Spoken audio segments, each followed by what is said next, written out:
লক্ষ্য করলে বোঝা যায় যে লোকটা অটো চলায় তার ভাবে সাবে বোঝা যায় তাকে অটো চলানোর জন্যই মনে হয় আল্লাহ দুনিয়াতে পাঠাইছে। যে লোকটা কৃষি কাজ করে তার অবস্থায় মনে হয় আল্লাহ তাকে কৃষি কাজের জন্যই মনে হয় সৃষ্টি করেছে। যে লোকটা চাকরি করে তার ভাবে মনে হয় আল্লাহ হয়তো তাকে শুধু চাকরি করার জন্যই সৃষ্টি করেছে।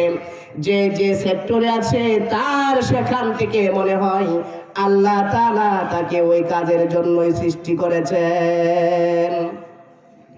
আমার ভাইয়েরা, এই দুনিয়ার কাজকর্ম, এই দুনিয়ার ব্যস্ততা, দুনিয়ার কোলাহল, প্রভাব প্রতিপত্তি, দুনিয়ার যশ আর দুনিয়ার খ্যাতি, দুনিয়ার ব্যাংক ব্যালেন্স দুটি চোখ বন্ধ হয়ে গেলে সব জমিনে পড়ে থাকবে।